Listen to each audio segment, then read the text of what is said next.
All right, Mike, I think we can go ahead and go. Great, excellent. Well, good afternoon and welcome everybody. I'm Mike Atkins. I have the great pleasure and honor of serving as chair of World Ocean School. And on behalf of the board, I'm going to share a few comments. First, I'd like to thank all of you for your interest and your attendance this afternoon. As many of you are aware, World Ocean School is preparing to undergo a multi-year initiative to restore the Roseway, which means the Roseway will not be available as our primary platform on which to deliver our mission of experiential education. The partnership we've recently developed with Discovery World in Milwaukee ensures that this mission will continue uninterrupted, but over the next several years will be delivered exclusively aboard the Denis Sullivan instead. The Denis Sullivan will be part of our winter programming in St. Croix and part of our summer programming in Boston, providing a platform on which to deliver our experiential education. But our partnership with Discovery World is more than just that. We've agreed to explore additional opportunities across the two organizations to further our mutual mission of education. In support of this new partnership, I traveled last week to Milwaukee to visit Discovery World and the Denis Sullivan, and I had the opportunity to meet Discovery World's chair and CEO, Terry McMahon and Brian Wooner. The visit gave me a better view into Discovery World and the Denis Sullivan, and particularly the community that supports her. I was particularly impressed with the community of individuals who were volunteering their time and their expertise aboard the Denis Sullivan. To say that the passion for the Denis Sullivan was obvious would be an understatement. The volunteers I met just had a gleam in their eye for the Denis Sullivan. Several of those volunteers are attending today. Dan is on, I believe Bob Larson is on. I want to thank both of you for the work that you've done in preparing the Denis Sullivan for this journey.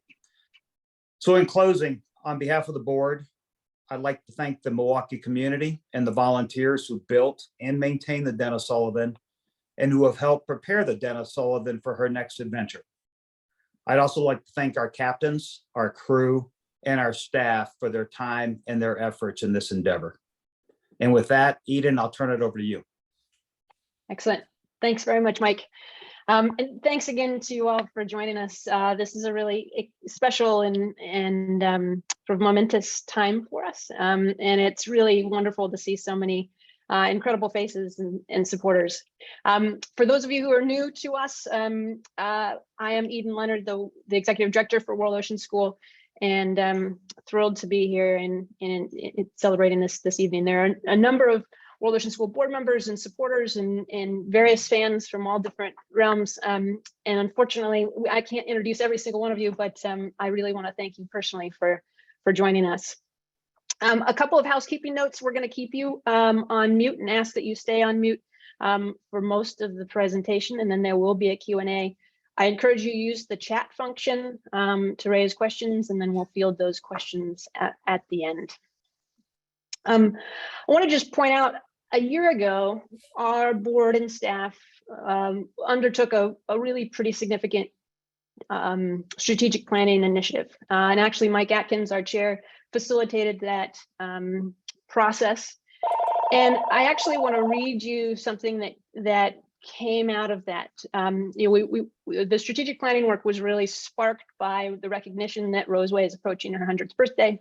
And this is a piece that came out of this work. So we recognize that we could not do the work we do without the engagement and generosity of our partners and our donors. World Ocean School has thrived because our supporters believe in our life-changing mission to provide students of all backgrounds with immersive opportunities to learn to care for themselves, their crew, and their ship, becoming vessels of change in the world they inherit.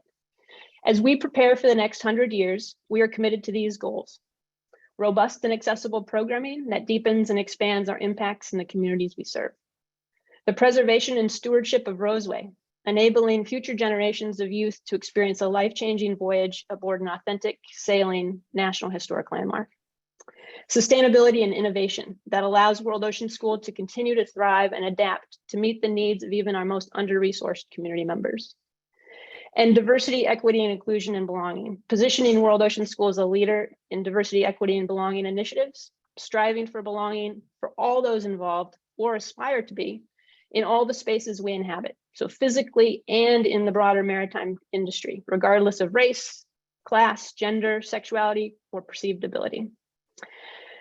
So that important work came out of our organization's process and was fully adopted by our board in January. And so really where we are today is a result of that work and our commitment to do this work. And in particular, this acquisition of the Denis Sullivan enables us to expand our programming and allows a mechanism for us to really steward Roseway into the next 100 years. So it's an extremely exciting chapter.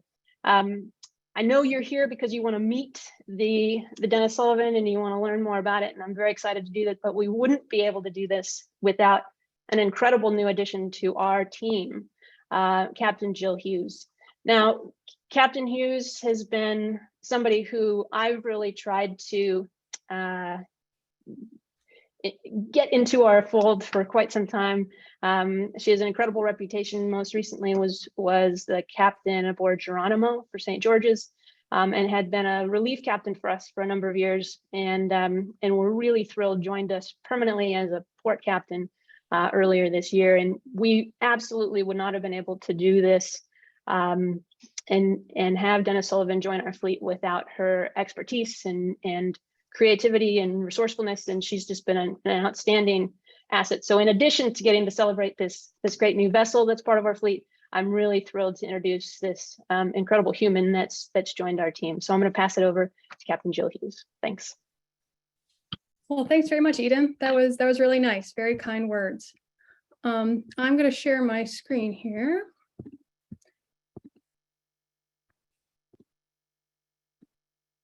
Great.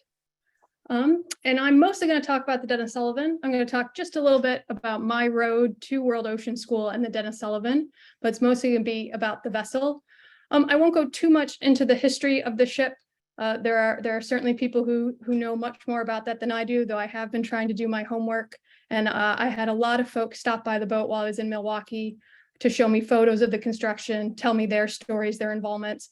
And it was all really great to hear. One gentleman even came and brought me a laminated book of his photos from when he was helping build the ship and left it with us. So I already have really great memories from my couple weeks in Milwaukee.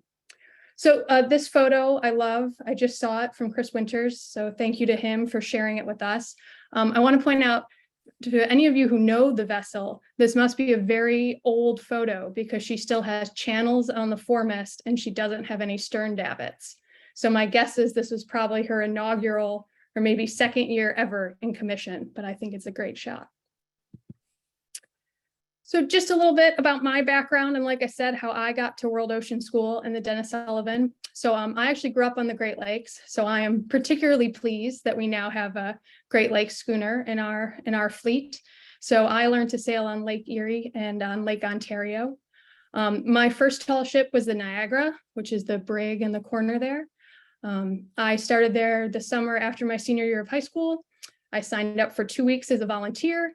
They couldn't get rid of me. I was there the whole rest of the summer. It was a really positive experience. I continued to do it. I just said I'd keep doing it till it wasn't fun anymore.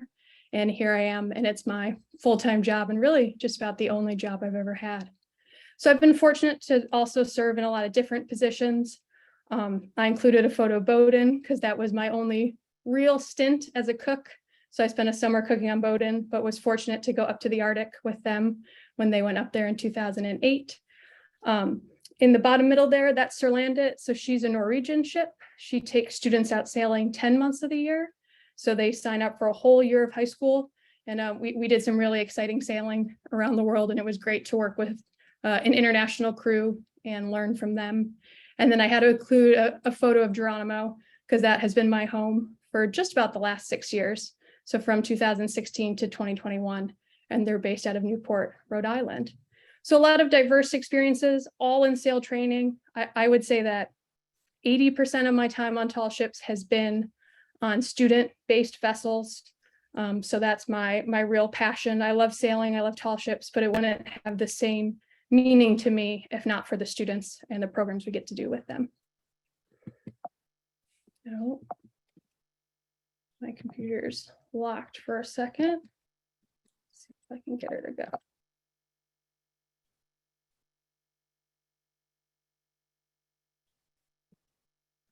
There you go. So as Eden mentioned a little bit, I joined World Ocean School sort of in my first official capacity in 2021 as relief captain for the senior summer ambassador trip.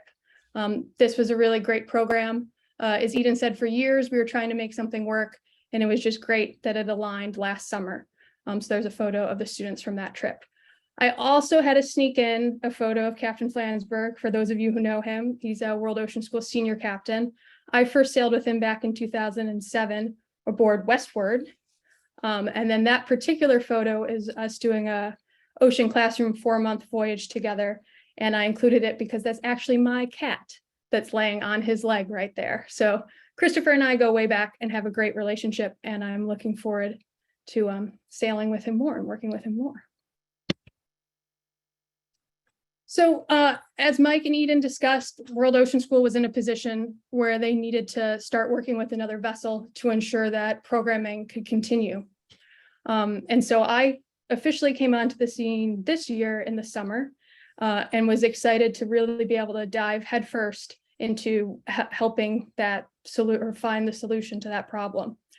And maybe it's because I'm from the Great Lakes, maybe it's because I've sailed with enough Denis Sullivan sailors, but this vessel certainly popped into my head pretty quickly.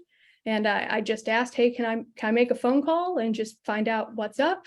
And that was really just the catalyst for all of this. And I'll admit that even at that time, I didn't know just what a great fit that this boat was going to be for us. So that was really exciting. It seemed like every time we had another conversation with Discovery World, where I learned a little bit more about the boat, it was more and more obvious that it was going to be a really great use for her and a great opportunity for us.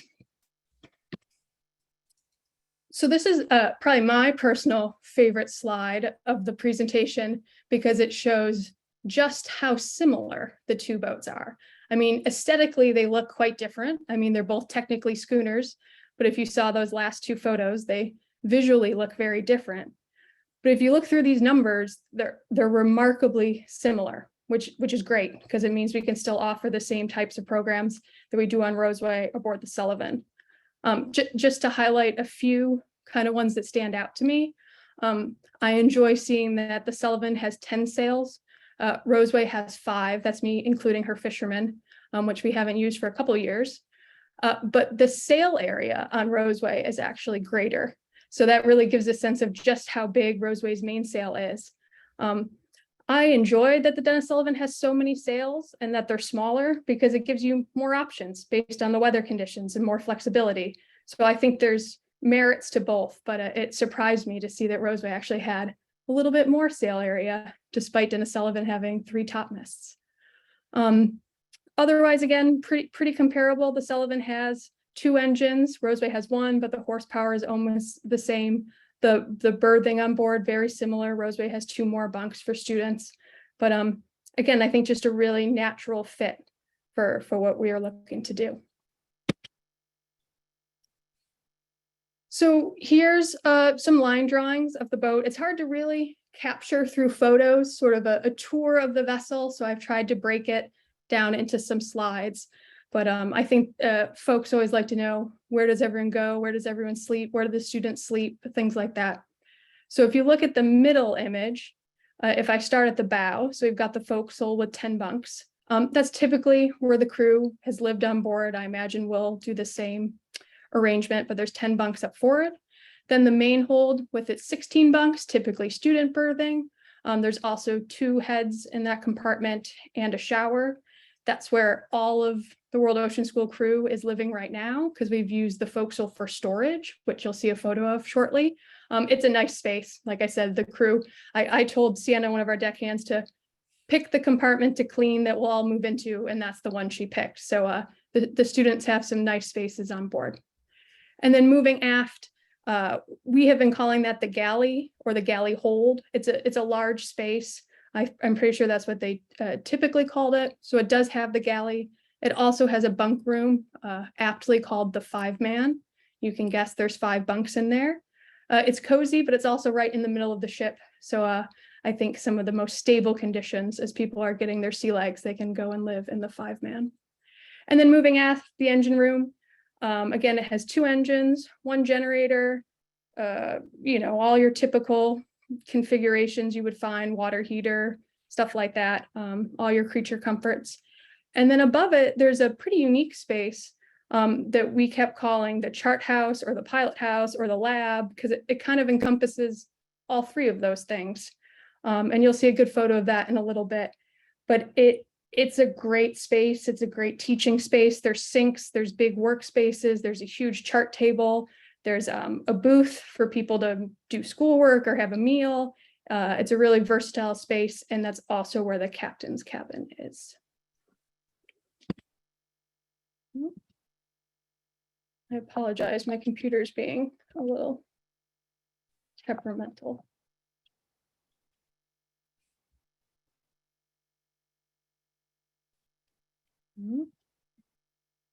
There we go. And so I wanted to include this. If you want a really good tour, if you go onto YouTube and search for Wooden Boat Show 2020, Abby Warner, who has been the ship's engineer for the last 5 years, gives a really great walkthrough. It takes about 9 minutes. I also wanted to share that Abby is actually going to be joining us for our transit down to St. Pete. She has been a great resource so far, and we're really glad that she's going to be joining us for that passage. So if you want to virtually meet her, you can watch her tour from 2020. All right. So for just about the last 3 years, not quite 3 years, the Denis Sullivan has been docked at Discovery World. So she hasn't sailed since COVID. So since COVID kind of shut everything down. And, I want to acknowledge that I think at least in the tall ship community, there are a lot of concerns about the maintenance and the state of the vessel. And I guess I feel that I'm here to say that, work was still happening on board during this period, not at the same capacity as if there was a full crew. But, Discovery World was doing their due diligence to make sure that the vessel did, continue to take steps forward. So you can see that it's got a winter cover on it. Discovery World actually took that off for us, which was a great treat to arrive to the vessel, as you can see in the top corner with the cover off. And then I just highlighted some of the work that they have done over the last 2 years on board that really set us up in pretty good shape. So I appreciate that. And I know some of the volunteers maybe on this call contributed to a lot of that work. So thank you for that. We really appreciate it and are in a good place now because of you. With that said, there were still some challenges. This is just going to happen when any boat sits inactive for a couple years. So I would be remiss if I didn't acknowledge the work that World Ocean School has already put into the vessel. It was a work site when we got there. It essentially had been a barge tied to the dock and things were happening, but she certainly wasn't stowed for sea or ready for people to move on board. The chief concern, I would say, was that the top planks had dried out a little bit, just with not sailing, not doing regular deck washes, having a winter cover on. So there was some recalking that needed to happen. Discovery World had taken great care to completely unload the vessel in a way that I had never seen before. The labs was totally open. The engine room was empty, aside of course, for the mechanical equipment.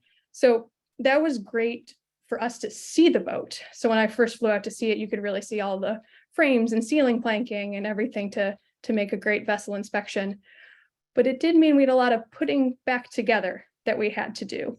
And also a lot of cleaning just from, sitting there for so long. The spiders had definitely moved in, and one of our caulkers had a tremendous fear of spiders.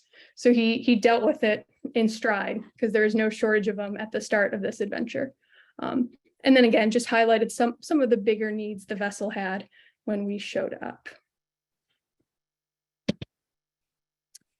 But miraculously, almost, I can't quite say we pulled it off because she's technically still in Milwaukee, but I'm feeling better and better every day of where we are. And I just already have to acknowledge that it would not have been possible without the local volunteers who came down to help us out. We were a mighty force of 4. So a World Ocean School engineer, 2 deckhand educators, and then myself. And we worked every day, 10 hours a day, but no way would we be where we are right now if not for other folks coming down to the boat. So I will highlight some of the photos in here to help explain them. So the one where you can see bunks, that's the main hold. That's where the crew is living right now. That's where students typically live. So the really nice bunks, everyone has their own little cozy space. Underneath that, that's Maddie, one of our deckhands, re-rigging a halyard, a throat halyard, so we could get all the gaffs and booms on board, which were unloaded from the boat. Next to that, that's the forecastle that I mentioned beforehand that is now loaded with rigging and sails and all sorts of other things. You can also see the foremast coming down in there. Next, that's Captain Flansburgh. I admire that one of the first things he did when he got on board was set all the clocks. So he wound and set all the clocks. That's what he's doing there. And Rob's working with some of the navigation equipment, a photo of the lab. So that great open space for science or education. 2 volunteers there next to them. That's Rick and Jacob, and they're rolling oakum for the caulkers. Which is a tedious job. And I think Jacob spent 8 or 9 hours one day just rolling oakum. He also built for us new boxes for our propane tanks, like just great skills that these volunteers brought. A photo of the boat underway, which is the first time that happened in about 2.5 years under her own power. So that was a exciting day.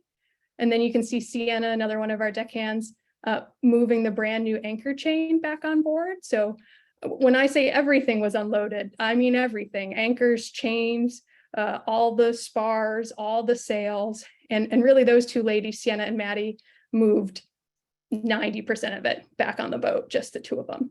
And then last, you can see Noah, who was one of our hired caulkers, filling in some of those seams that you would have seen in some of the earlier photos. And that project is just about done. At this point, the boat is watertight. We just need to put some seam compound in, which is mostly just to make it flush. So really great progress. Let's see if I can get it done. Yep. So now I'm going to shift gears just a little bit and talk about how we're going to get the boat to St. Croix. So this is a big shift. So sort of certainly with a lot of support, but my brain has kind of been toggling between what does the Sullivan need to be an operable sail training vessel again? And then the other side is, okay, how do we get her to St. Croix in time for this winter? I think most people just assumed that we would take the Seaway. And when I first started this project, I also made that assumption. It's a trip that I've made a couple times. It's not an easy trip, but it's fairly straightforward. So that's what we thought we were going to do. And then we were looking at the weather and the timetables and thinking of our comfort going through the Seaway, going through the Gulf of the St. Lawrence this late in the fall, the temperatures, the fact that the vessel hasn't really operated in 3 years, and it being a new vessel to us. So some of us at World Ocean School then started thinking very creatively about, are there other options? And with a little more digging and research, we actually realized that we can bring the Denis Sullivan through entirely inland waterways. And when I say that, people go, oh, the Erie Canal.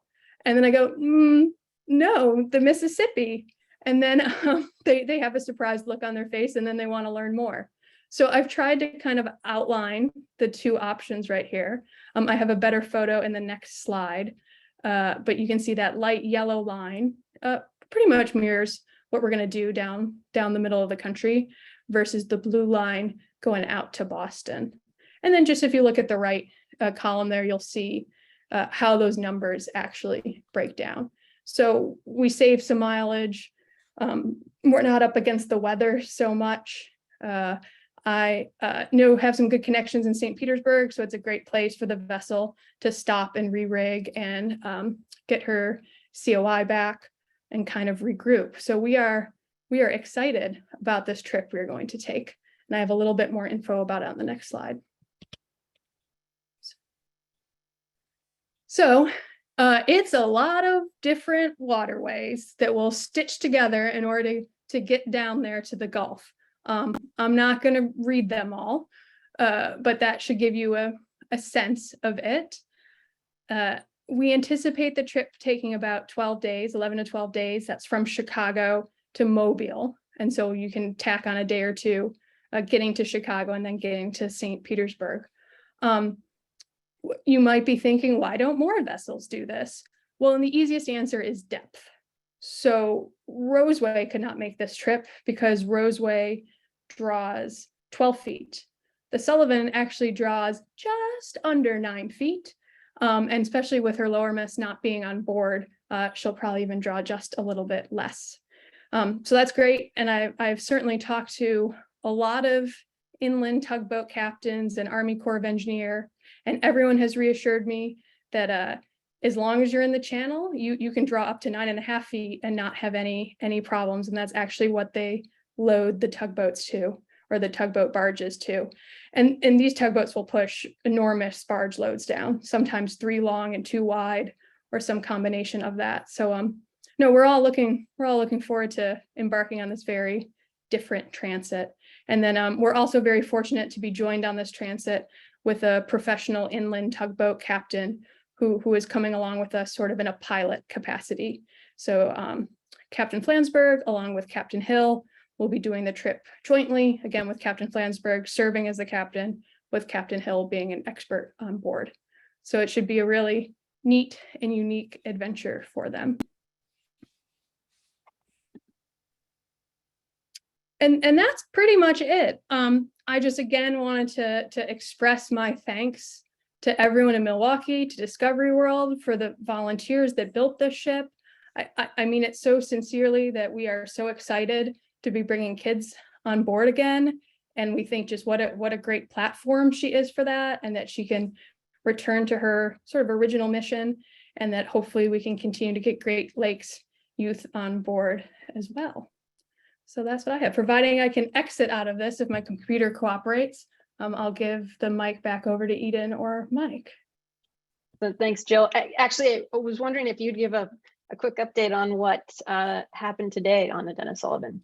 Oh, you bet. So we pulled all 3 lower masts today. Well, I shouldn't say we. I'm back home, but Christopher and crew pulled all 3 masts today, and it went remarkably well. I couldn't believe it. I got a call from Christopher about 8:30 that they were about to leave, and then I got a text from him, I don't know, about noon that said all 3 masts are out, we're done. So I think it went really well, and thanks to the Port of Milwaukee for facilitating that for us. So, and then the vessel is in Milwaukee for another couple nights, and then Saturday morning she's going to head up to Manitowoc to get hauled out of the water. So we're still in Lake Michigan for another week or so. Yeah, thanks, Jill. And so as Jill pointed out, we'll take the boat up to yard and we'll haul the boat out of the water. We decided we wanted to do a comprehensive assessment of the vessel and have a surveyor take a look at the boat while we were in the lakes, and then we'll splash rig in and make this journey. At this moment, we're projected to leave Lake Michigan on the 24th of October, which would put us in St. Pete in early November. And then we hope to re-rig the vessel and get to St. Croix by the middle of December. So that's our current timeline. Jill, thanks for a fabulous presentation. I'm curious what if any questions there are from this fabulous group that we've got with us this evening.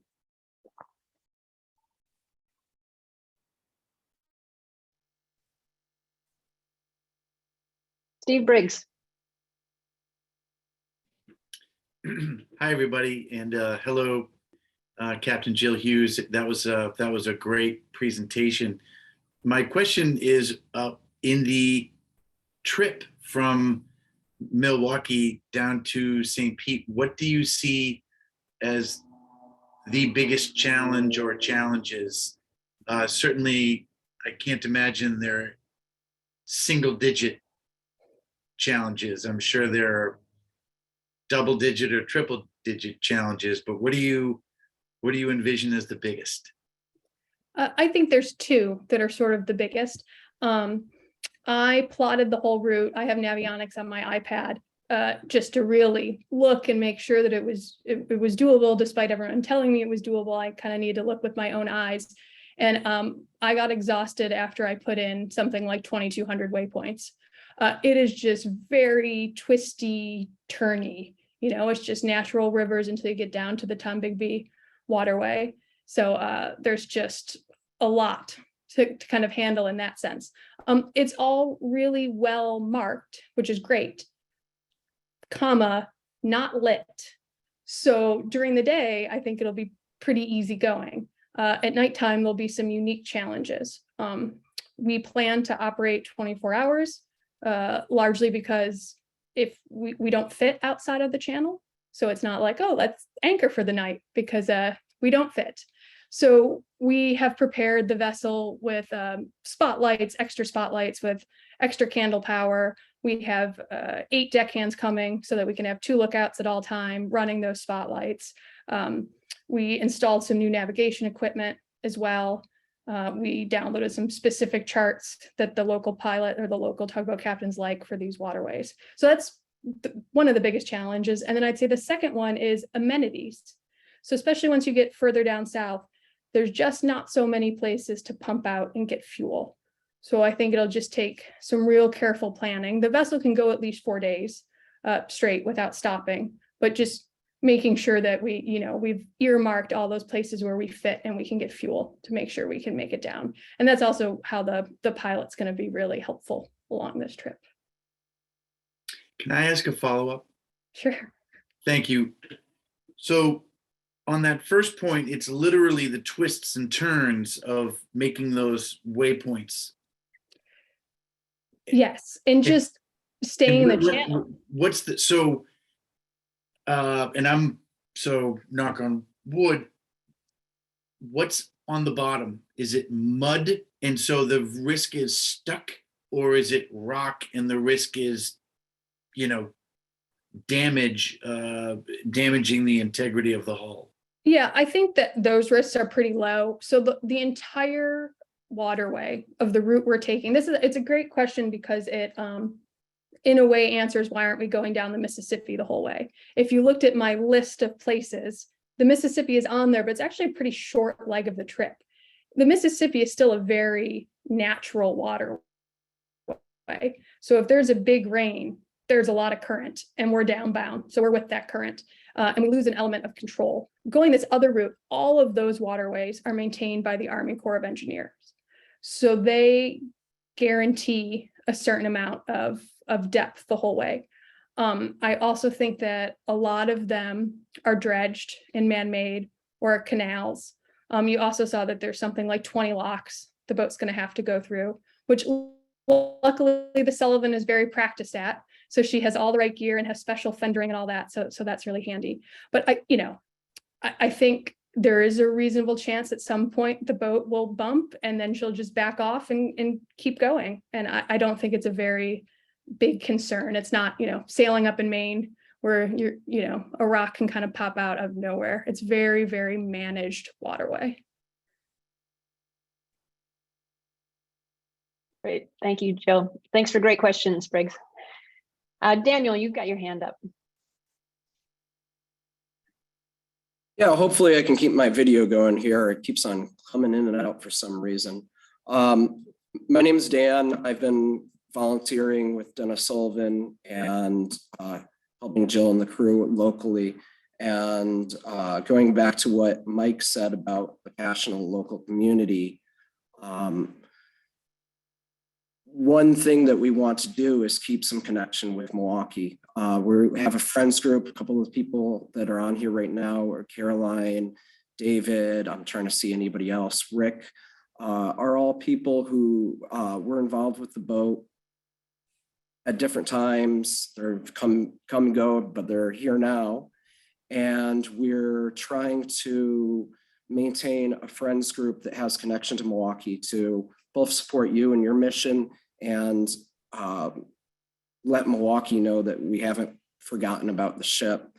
Our question is, how can we get involved with doing that with you. We've felt a lot of pushback from Discovery World over the years when we've tried to work with them. I don't know if there's anybody from Discovery World on here, but there's a lot of ill will that has transpired over the years. A lot of us worked through it.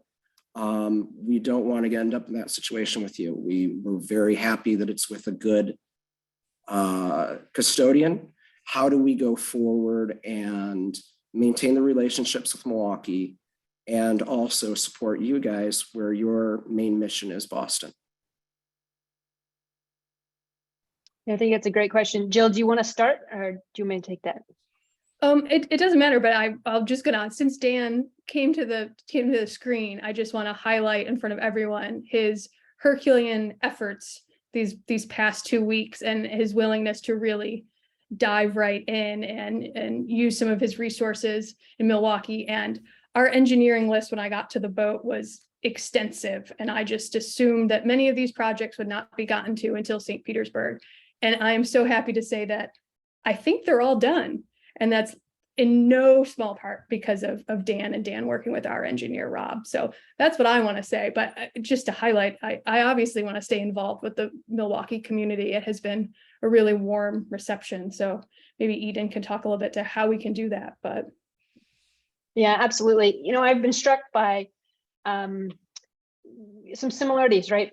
On one hand, you know, World Ocean Schools prided ourselves in having this National Historic Landmark as our flagship vessel and, you know, 100-year-old boat. And there's something really remarkable about that.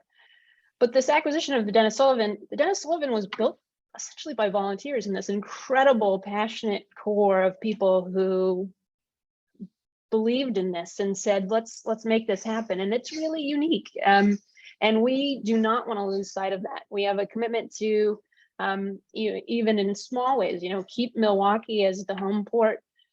We have intention to come back and build programs with the Milwaukee community. So part of our agreement in partnership with Discovery World, but we hope it goes way beyond just Discovery World, and the Milwaukee community is providing opportunities for Milwaukee kids to come on board. And so when we're in St. Croix in the winters, or when we're in Boston in the summers and we're not in Lake Michigan, we really want Milwaukee students to be part of our summer ambassador program or to be part of other programs that we run specifically for the Milwaukee students. So to your question, Dan, I think it's a great one. And we welcome with open arms anybody who wants to be friends of the vessel and to stay involved and to stay connected. We'll embrace you heartily to get you on board whenever and to help foster connections in the community. It's one of the things I think we pride ourselves in as an organization is community building and building relationships wherever we go. And Milwaukee is part of our community now. And we want to honor that. And I'll just put out there, I do a lot of the manning for the vessel. So if you are a volunteer who wants to come for a sail at some point or maybe volunteer for a couple weeks, just shoot me an email. It's very easy. It's just jill@worldoceanschool.org. And I'll at least put you on a sheet and keep you in mind. It is we need crew for transits or sails or things like that. I will be sure to reach out. So don't hesitate to shoot me an email. Hi, I'm Caroline Joyce, and I'm part of the Friends of the Denis Sullivan, and was originally, when we went to build the boat, was very active in that, and then designing programs all the way along for her. And one other thing, Denis Sullivan, the real, the walking, talking man, had shipyards. And what's fun to me is Jerry Sullivan, who backed the building of the boat in a lot of ways, that was his great grandfather. But my great grandfather was a pilot on the Great Lakes, and he worked for Denis Sullivan. So I have this like feeling about this boat. And when I saw your pictures and then everything of those children on the deck of the boat in Boston, and the joy and everything, that's all we ever wanted for this boat, is to have that same joy and an experience that a lot of people in the world have never had. And so we're thrilled about that. And with Dan's question is that we don't want to just say, so long, farewell. We truly want to help you. And I've already talked to Jill about a lot of the programming for the Denis Sullivan I designed. So I'll share stuff like that with you as we go along. So I'm very excited about this. Sad that it's leaving, but sad that it will come, and happy that it will come back. Thank you. Absolutely. We're thrilled to have you involved, and look forward to getting to know you more.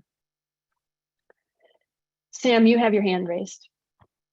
Hi, I'm Sam. I was actually a deckhand on the Roseway in the 2009 year. And I was just wondering if you could talk a little bit about the changes that Roseway is going to be undergoing while she's out of the water. Yeah, absolutely. Great question. Jill, do you actually want to take that one? Yeah, you bet. So Roseway is 97 years old, and we wanted to be able to give her an opportunity to sort of be renewed for the next 50 years, but before it became sort of too difficult to do or too overwhelming to do. So, we made the decision to lay Roseway up so we could give her the attention that she really needs, so that she can continue sailing with us. So the plan is for the work to get done at Mystic Seaport. It'll be a pretty comprehensive rebuild. The lower third of the vessel is where the attention will particularly be paid. Again, any ship this old is gonna have some unique characteristics. Roseway in particular is doing a little bit of hogging, which means that her ends have sagged just after so many years of use. And in order to fix that, it's a pretty comprehensive project. So we're expecting her to be out of the water for about 3 years as we undergo all of that. It'll still feel like the same vessel when it's done, but we're just renewing her so that she can serve us for another 50 years. There's a great saying that somebody had reminded me of when we were talking about sort of what's original, and reminding us that each of us as humans, our cells are replaced completely every 7 years, and that we don't have the same cells that we did. And I think that that's a really interesting reminder as we think about this, and that the process of and the partnership with Mystic and their process in the surgical deconstruction of the boat is really to maintain and preserve this incredible boat and the spirit of it, and that while some original pieces will be replaced, that it'll still be Roseway.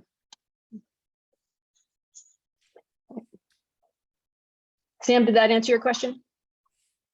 That did, thanks. Excellent. We're thrilled to have you involved, and love that you are a fellow crew member. Other questions? Best year of my life. Love it. Other questions?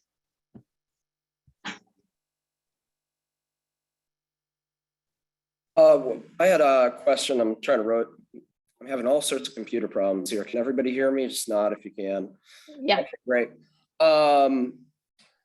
One thing I was thinking of throughout this presentation is this presentation was very good at showing what you're going to be doing with Denis Sullivan and your plans with Roseway. Is there a way that this could be shared either through our friends group or some other medium where we can get this news out to the Milwaukee community so they have some sort of background? Is this being recorded or anything of that sort? Yes, this is being recorded, and I'm happy to have us talk about Jill putting together just some slides that can be shared as well, if folks don't want to sit through an hour-long recorded Zoom. But I'm happy to share the Zoom as well. And then less of a question, but more kind of a statement. We're putting together through the Friends group a send-off for the boat on the 8th. Hopefully we'll get a good attendance. We've been putting out what we can through Facebook events, through our Facebook group. We'd like to be able to share that with your community in Boston. So let's try and find some way that we can perhaps put streaming video together or something. I know it's short order, but maybe we can do it even through the Zoom platform, but that would be something that would be enjoyable, I think, to the Milwaukee community, even if it is a sad, occasion for some of us as well. Yeah, we'd be happy to share that and love that the community is coming together and participating in this send off. And I completely understand the sad time and hope that, as I said in one of the interviews, I hope that we end up making you proud in terms of what this boat does and our continued involvement in the community.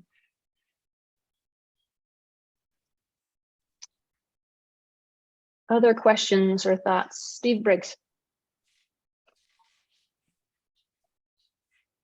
I certainly don't mean to hog the time here, but I do want to extend, I'm a board member of World Ocean School, and I want to share with the Friends of Denis Sullivan and the whole organization that the ocean. Can you remind me the name of the organization again? Discovery World? Yes, Discovery World. I think I was maybe just having a senior moment. All we have heard about the Discovery World and the Friends of Denis Sullivan is that your enthusiasm and passion and willingness to help and collaborate and contribute. And it has been pretty amazing all the way over here on the East Coast to hear our Midwest brethren in Milwaukee, which I'm familiar with your city, just a wonderful city and community. And we want to share, on behalf of the board, will share that we can't wait to host you in Boston. I can't wait to meet you all. What you've done in building this vessel and this educational platform is incredible. And we're thrilled to know you, and we can't wait to get to know you better.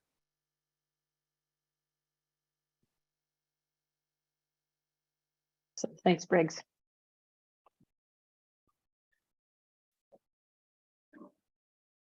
All right. Jess Kimball, do we have a question from that group or just waving? No, I'm Debbie. I'm Jess's mom. Hi, Eden. I just wanted to say that I am actually Stephen Briggs's little sister. And I say little because it makes me feel young, but I'm only a couple years younger. And we learned about World Ocean School through Stephen, and our daughter Jess was one of the ambassadors about 10 years ago. And I am forever grateful for the experience. It really, really shaped her life. It was like the best time of her life.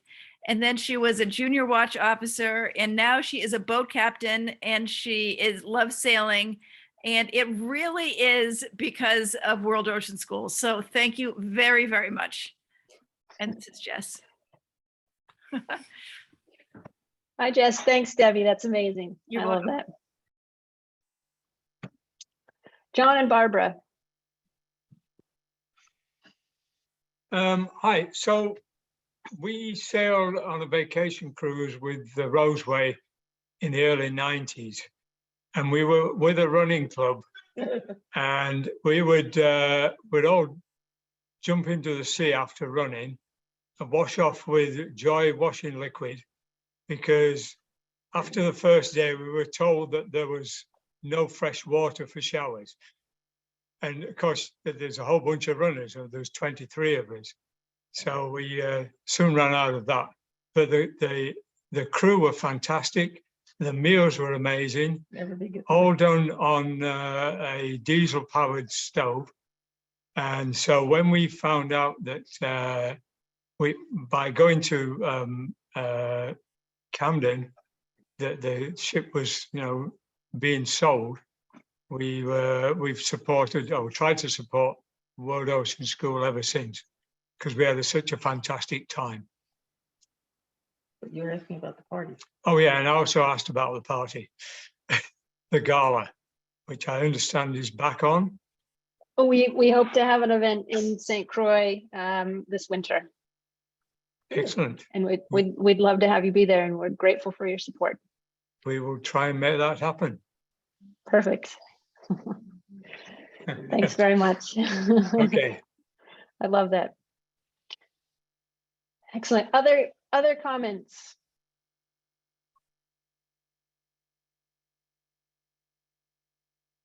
Perfect. Well, I'm thrilled to have you all join us this evening. This is a really momentous occasion, and I want to thank all of our supporters, and new and old, and look forward to sharing our tales. We will be updating the ship's log. Actually, one of our teammates, Tatiana Dalton, will. She's our program manager, but she's going to be the ship's documentarian for this unique voyage down the waterways. And so be following along on the ship's log on our website. And we have a tracker of the Where's Denis Sullivan, and so you can follow along with that. So we'll continue to keep you updated. We're just immensely grateful for all of this support. We have an incredible community and feel really fortunate for that. So thank you very much, and I'll give you a few minutes back for your evening. Thank you very much. Thank you. Thank you. Thank Thanks. you. Thank you.